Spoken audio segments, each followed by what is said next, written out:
زبان سے بولے بغیر دل میں وضو کی نیت کرے، پھر بسم اللہ کہے۔ اس کے بعد 3 مرتبہ اپنے دونوں ہاتھوں کو کونیوں تک اچھی طرح سے دھو لے، اپنی انگلیوں کے درمیان میں خلال بھی کرے۔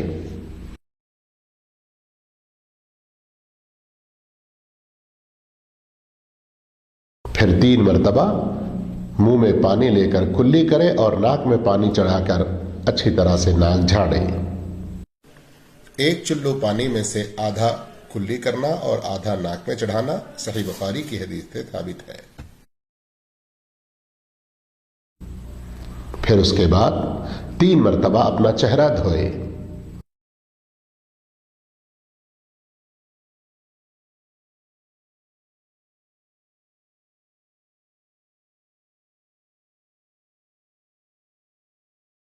لمبائی میں پیشانی کے شروع سے جہاں بال اگتے ہیں ٹھڈی کے نیچے تک، اور چوڑائی میں دائیں کان سے لے کر ادھر بائیں کان تک۔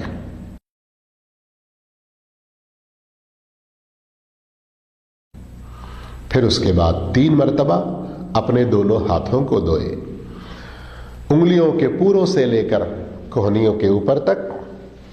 پہلے دایاں ہاتھ،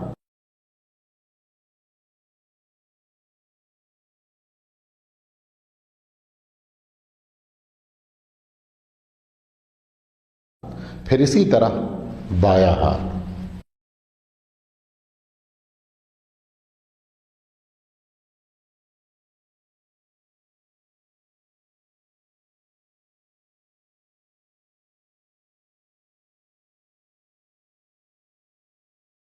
پھر اس کے بعد اپنے دونوں ہاتھ گیلے کر کے سر کا مسح کریں۔ اس کا طریقہ یہ ہے کہ پیشانی کے شروع سے جہاں بال اگتے ہیں مسح کرتے ہوئے پیچھے گدی تک لے جائے، اور پھر اسی طرح گدی سے واپس پیشانی تک لے آئے۔ پھر اسی طرح 1 مرتبہ کان کا مسح کریں۔ اس کا طریقہ یہ ہے کہ شہادت کی انگلیوں سے بیک وقت دونوں کان کے اندرونی حصے میں اور اپنے انگوٹھوں سے کان کے اوپری باہر کے حصے میں مسح کریں۔